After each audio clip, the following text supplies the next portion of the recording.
Buenas, cordial saludo.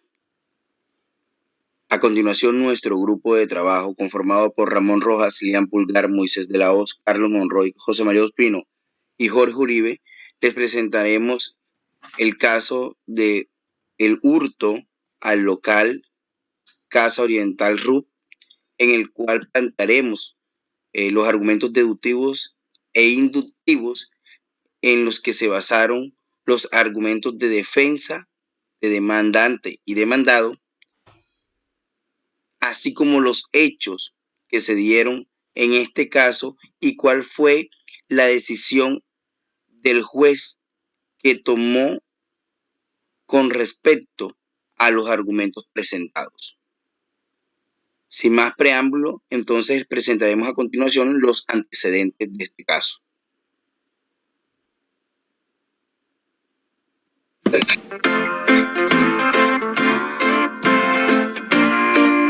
Bueno, mi nombre es Lian Pulgar y pasaré entonces a exponer lo que son los antecedentes del caso. El 4 de octubre del año 2006 ingresaron dos sujetos armados con cuchillos al local comercial Casa Oriental RUT, donde uno de ellos forcejeó y amenazó con un arma a la administradora del local, Lidia Hoyos, mientras que el otro sujeto atacó a patadas al señor René Montoya, el cual era un empleado del almacén que se encontraba cumpliendo con su jornada laboral. Bajo tales condiciones, los obligaron a subir a ambos al segundo piso del establecimiento, donde los ataron de las manos.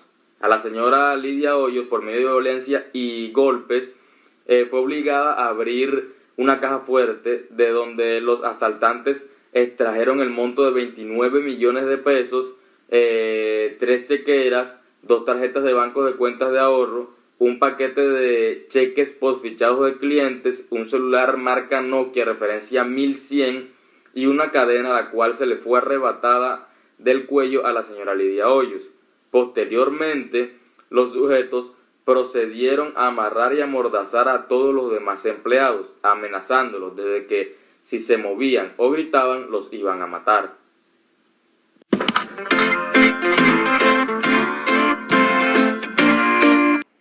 Ahora explicando un poco sobre los argumentos deductivos e inductivos, podemos empezar con que los argumentos deductivos se caracterizan principalmente porque poseen una estructura lógica que garantiza que si las premisas son verdaderas, la conclusión siempre será verdadera.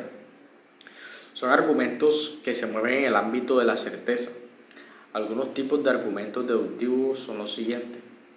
Está el modus ponens, cuya estructura lógica es si P, entonces Q. P, entonces Q. También está el modus tollens, cuya estructura lógica es si P, entonces Q.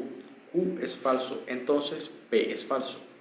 Por el contrario, los argumentos inductivos no tienen una estructura lógica que garantice que si las premisas son verdaderas, la conclusión siempre será verdadera. Los argumentos inductivos se mueven en el ámbito de la probabilidad y su fuerza depende del respaldo que las premisas le den a la conclusión. Estos son los argumentos que generalmente utiliza el operador jurídico, aunque aparezcan entrelazados con argumentos deductivos, pues en el ámbito judicial el debate generalmente no se orienta a mostrar que una respuesta es la única correcta o que exista certeza frente a un determinado punto, sino que la solución propuesta es la más razonable o aceptable. En los argumentos inductivos, algunas definiciones nos facilitan el trabajo de comprensión de los elementos estructurales de un argumento. Nociones como argumento, premisa y conclusión son aspectos vitales para el desarrollo de las competencias argumentativas. El argumento es el conjunto de enunciados relacionados entre sí, de tal suerte que los unos, denominados premisas, sirven de fundamento a los otros, llamados conclusiones. ¿Qué es premisa? Premisa es la razón que apoya la conclusión. Y la conclusión es la proposición a favor de la cual se dan las razones o premisas. Las diferentes corrientes argumentativas coinciden en que una conclusión sin razón no es un argumento. Ahora, desplazándome a los argumentos del caso presentado, podemos deducir que John René Montoya Velázquez y José Gilberto Paquevaque Son acusados por los delitos de hurtos calificados y agravados.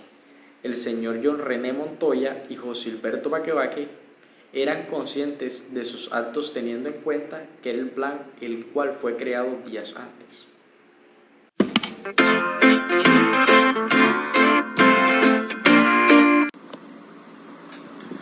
Argumentos deductivos, parte del demandante.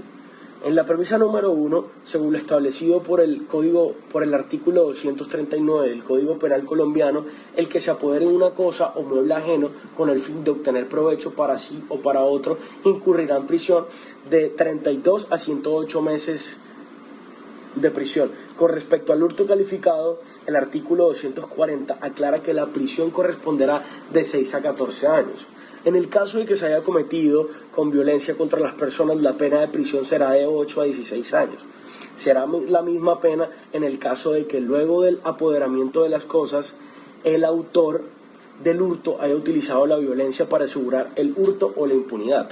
En el artículo 240 de hurto calificado, la pena de prisión será de 3 a 8 años. Si el hurto se cometiere con violencia sobre las cosas, colocando a la víctima en estado de indefensión, inferioridad o aprovechándose de tales condiciones mediante a la penetración o permanencia arbitraria, engañosa o clandestina en un lugar habitado o en sus dependencias inmediatas, la pena de prisión será de 4 a 10 años cuando se cometiere con violencia sobre las personas.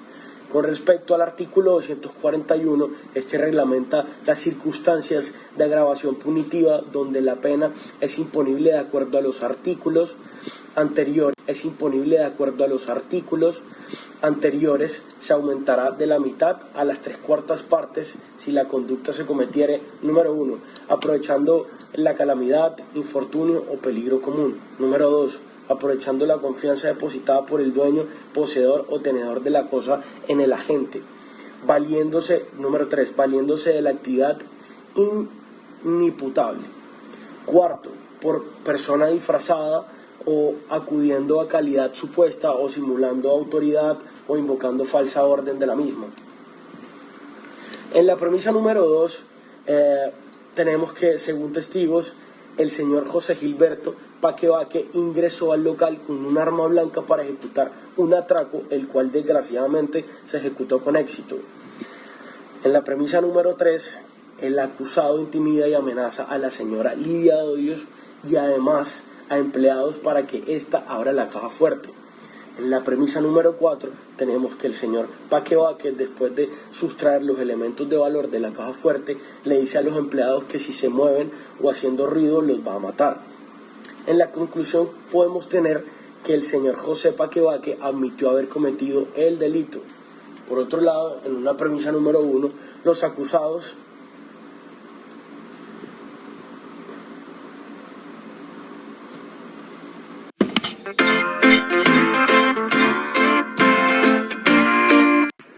Buenos días, mi nombre es José María Espino y les voy a hablar sobre los argumentos deductivos en la parte demandada.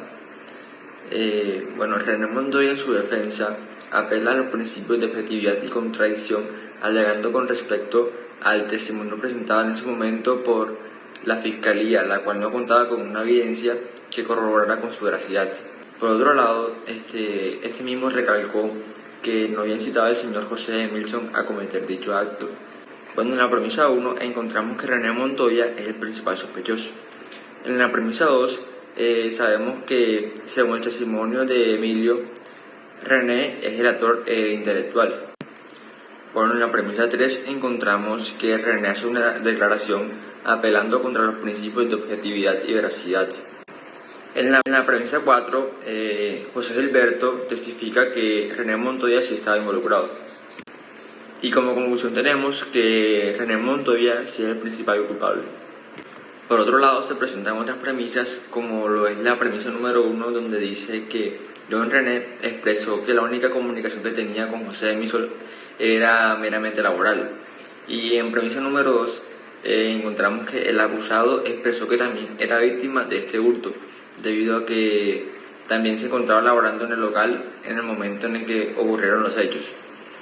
De esta premisa, la conclusión sería que John René se declara a sí mismo como inocente y se desvincula de los hechos de más allá de su posición como víctima.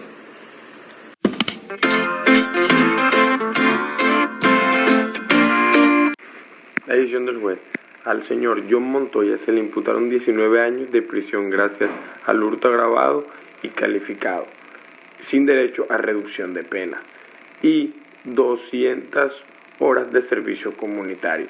Esta pena fue mucho mayor a la de su compañero, gracias a que este fue el autor intelectual y aparte protagonista del fraude del local en el que trabajaba. Su compañero de delito, José Gilberto, fue condenado a 12 años de prisión con posibilidad de reducción gracias a un buen comportamiento y una multa de 20 salarios mínimos vigentes. La pena de José Gilberto fue mucho más leve gracias a que la juez tuvo en consideración el testimonio brindado por él en contra de su compañero y cómplice en este delito.